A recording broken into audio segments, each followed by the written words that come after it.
Greetings. Welcome to another episode of Off the Shelf with Dr. Hanks. That's me.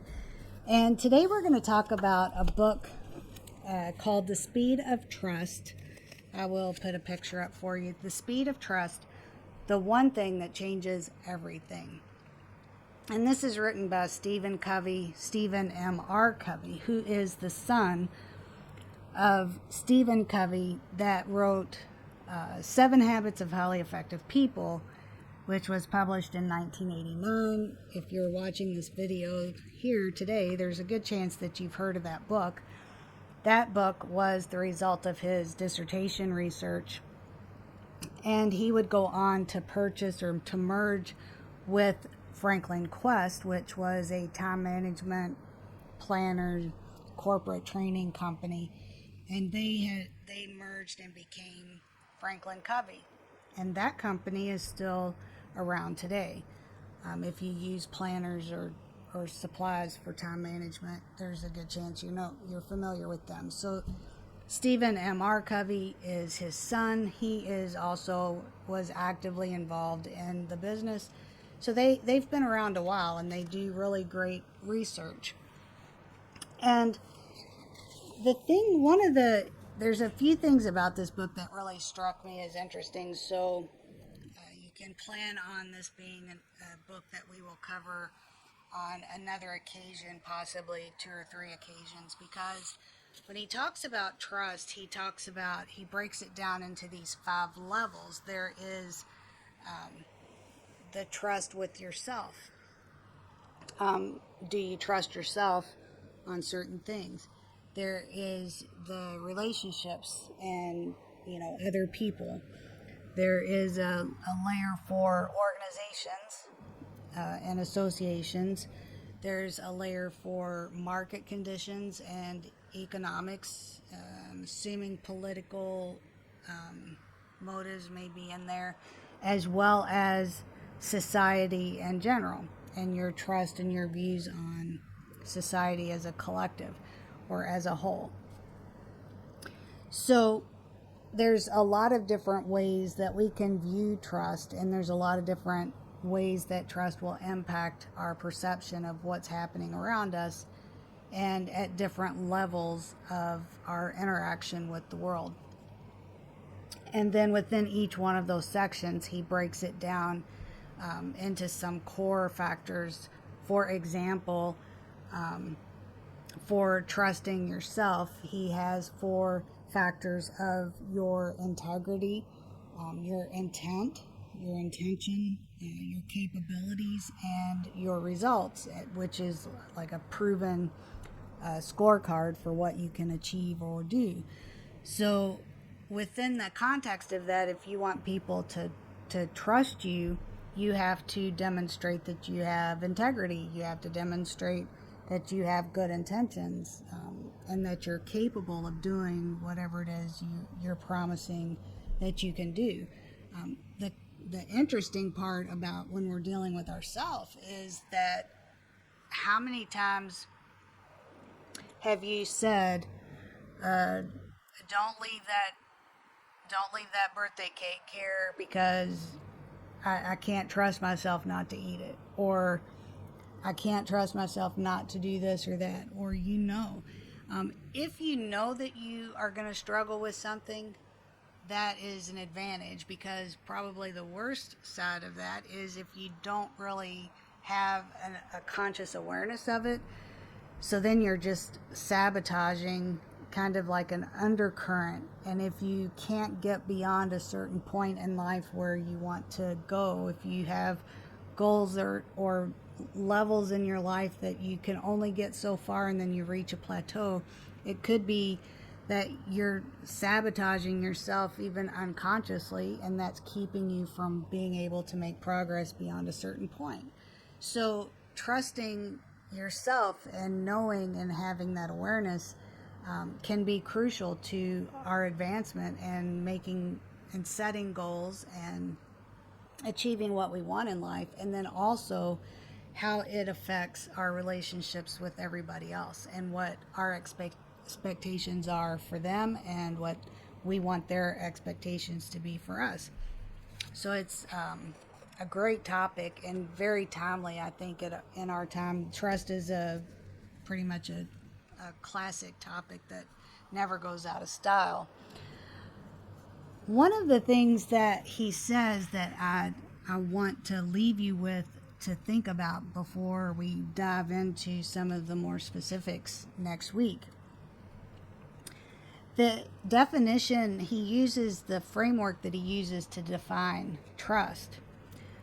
When he talks about what trust is, he calls it confidence, which is basically means that you have confidence that whatever you think is going to happen is going to happen. Whatever you think someone's going to do, if they've promised and they have integrity, you have confidence that that'll happen. You can have confidence in yourself and trust yourself when you are fully aware of your intentions and your own integrity. The question of distrust, though, or when you lack trust, the key word that he uses for distrust is suspicion.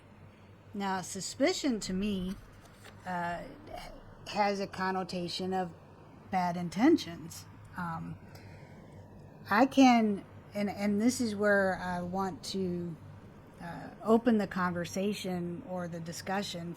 Please comment, shoot me an email, dhanks@motivationforlife.com, in the comments below this video.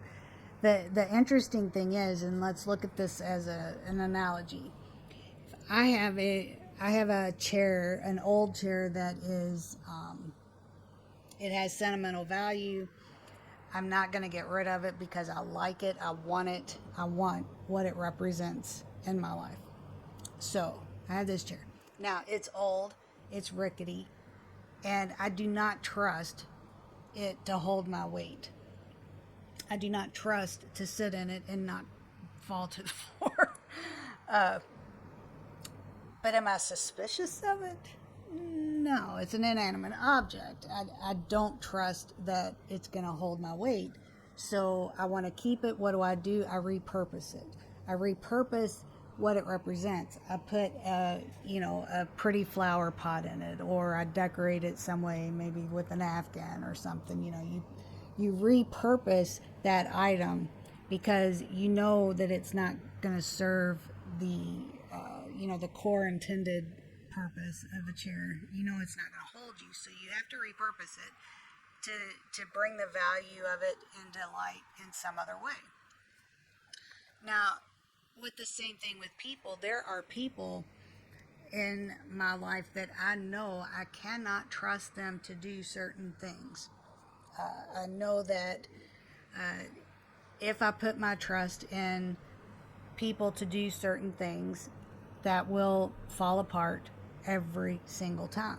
Now, am I suspicious of them? No. I've repurposed our relationship.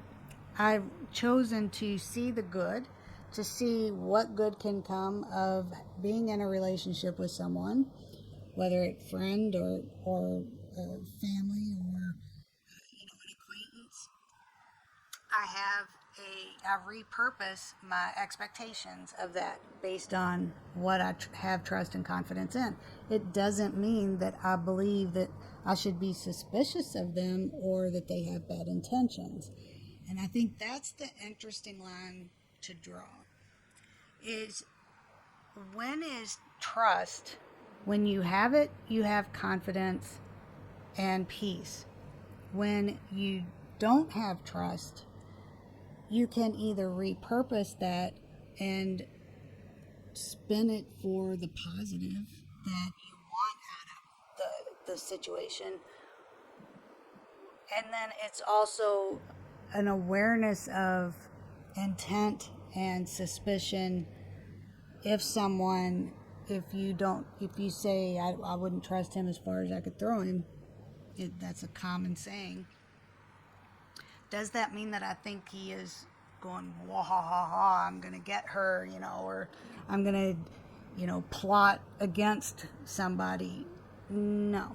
And maybe we get those things confused when we think about our relationships with people, and when we establish our level of trust on any given situation or course of action, that level of trust is going to influence how we behave and how we set the pace for ourselves based on what we expect from others. So I think it is a very I think it's an interesting topic. I think it's valuable, and I want to revisit it when we have another 8 or 13 minutes to cover some of the more specific details that he lays out for yourself, your relationships, your organizations, your market, and economic conditions, and society as a whole, and break those down a little bit more to make it more useful for you. So I hope to see you next week. And in preparation for that, I invite you to begin thinking about situations, people, organizations, whatever is prominent in your life right now. Think about trust. Do you have the confidence? Distrust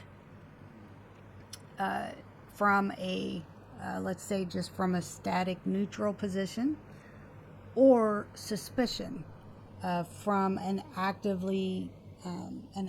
malintent standpoint. Where are the things in your life falling within those categories? And let's talk about it. And I think that building trust and being honest with ourselves and looking at our own integrity and our own credibility, and then what we place trust in others based on our perception of their integrity and credibility, those are all critical things that keep us on a straight and narrow path of getting what we expect out of life. So with that, I hope to see you next week, and thanks for watching. Be sure to leave a comment, subscribe, reply to my email if you got the email list, dhanks@motivationforlife.com, and we'll see you next week. Bye.